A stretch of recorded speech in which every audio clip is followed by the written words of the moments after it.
I hate politics in gaming. I honestly can't stand motherfuckers that ruin a game meant to be fun by filling it with political messages for pushing agendas on the consumer instead of providing an entertaining experience.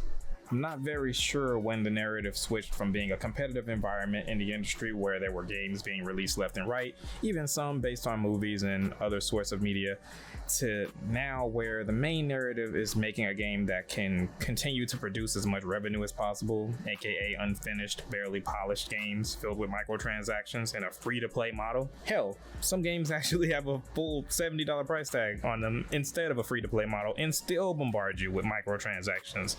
Looking at you, Activision. We've shifted away from games that are just purely made to entertain people and tell a good story. Games like Expedition 33 that are probably going to thrive at the Game Awards later this year. We've shifted from games being like this to instead getting games like The Last of Us 2. And what I mean by The Last of Us 2 is basically how it completely dunks on the story of its predecessor by shifting to send a message more than just purely to entertain the audience. But that's a story for another day.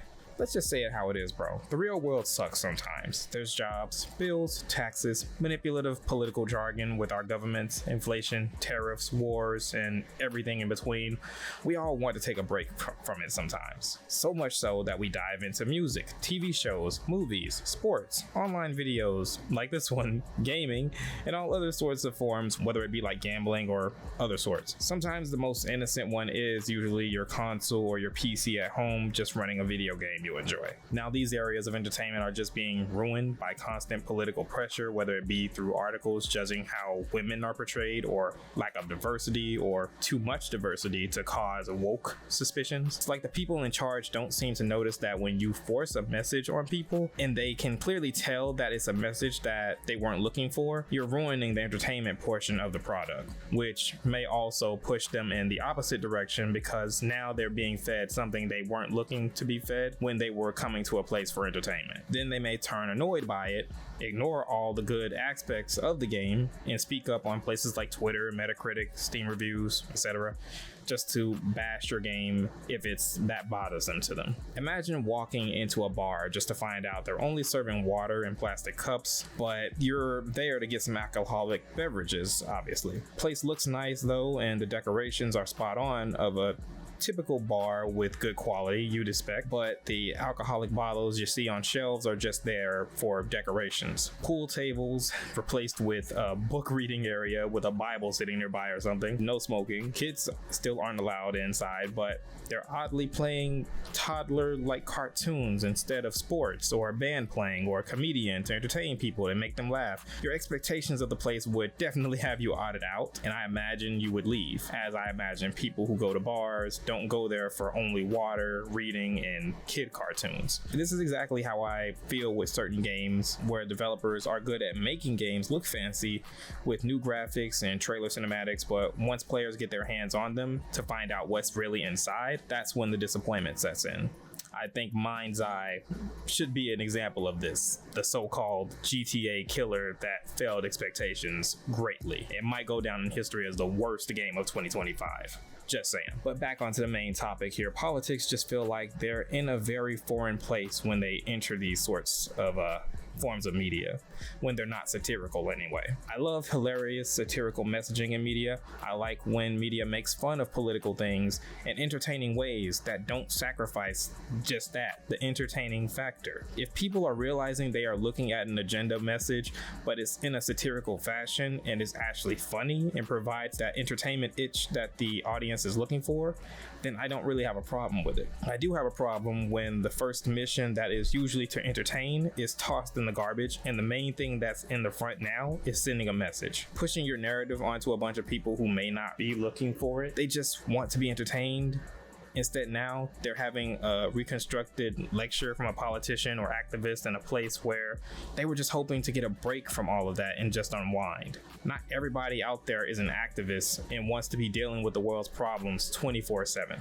Some people just want to come home from their 9 to 5 and just want to enjoy a piece of entertainment that takes them away from all the stresses of surviving in everyday life. Things like high government officials arguing about things that should be common sense, and corrupt people out there just ruining the lives of everyday citizens for money money, ego enforcement, warmongering, and all other types of shit that we don't like to see in media. I just feel like gaming is supposed to be a place that takes us away from all of that and puts us in these different worlds and these different moments where we can laugh and talk trash with our friends and just unwind. But I feel like that space is being ruined as time goes on, and the games are flopping as a result of them. Studios like Sweet Baby Inc. are getting very bad reputations for helping in some of this narrative shift. Not sure if they've, I wouldn't say that they've created it, but they are not getting a very good track record for some of the games they assist on.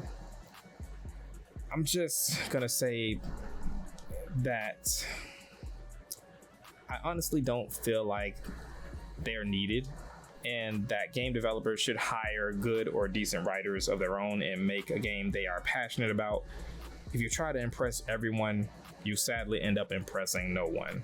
And this is something that we've seen happening in gaming time and time again. I want to see games go back to being just that, games.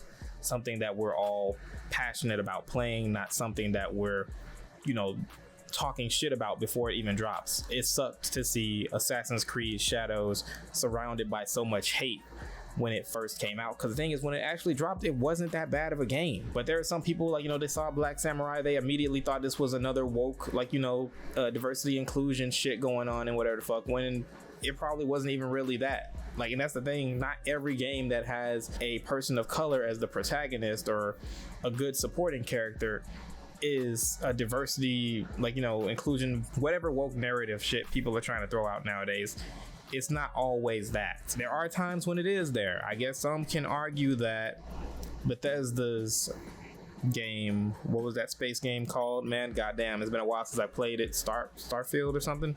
I did enjoy the game, finishing it myself, but I ain't gonna lie, going back and looking at a bunch of the NPCs and a bunch of all this other shit, I ain't gonna lie, Bethesda definitely wanted to diversify the cast a bunch. I can accept games like Call of Duty losing their touch and becoming full-on money-making machines, but I guess I just would prefer my narrative-driven games to stay just that, narrative-driven good stories, not political messages being shoved down my throat. Because nowadays I can barely look at anything that Naughty Dog is releasing. I would love to see what you guys think on this topic. How has political jargon made its way into your games?